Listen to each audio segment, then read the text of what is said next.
आजा। Hello guys, welcome back to my channel. दोस्तों, आज हम आपको मीराबाई का जीवन परिचय सुनाने वाले हैं। ये एक छोटी सी कथा है।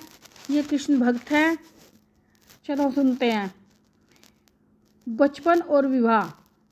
मीराबाई का जन्म पाली के कुड़की गांव में हुआ था।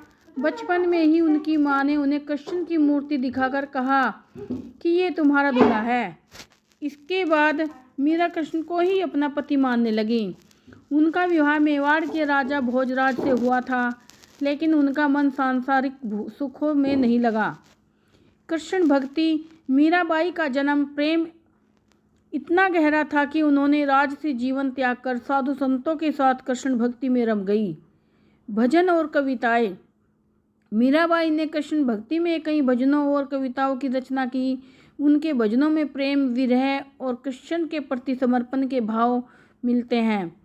मृत्यु। मीराबाई की मृत्यु के बारे में अलग अलग मान्यताएं हैं। कुछ का मानना है कि उनकी मृत्यु वृंदावन में हुई, जबकि कुछ का मानना है कि वे द्वारका में कृष्ण की मूर्ति में समा गई।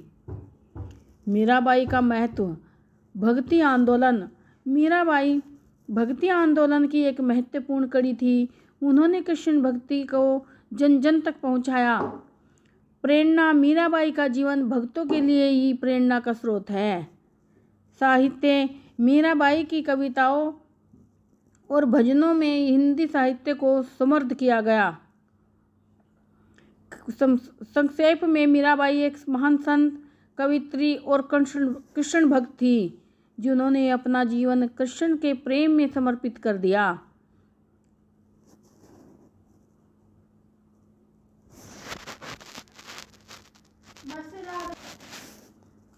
मीराबाई की प्रेम कहानी। मीरा की किसकी बेटी थी? वे रतन सिंह राठौर की पुत्री और मेड़ता के राव दुदाजी की पोती थी। मीरा ने 1516 में मेवाड़ के युवराज भोजराज के साथ प्रेम विवाह किया था। उनके पति 1518 में दिल्ली सल्तनत के साथ चल रहे थे। युद्धों में से एक में घायल हो गए थे और 1521 में युद्ध के घाव से उनकी मृत्यु हो गई थी।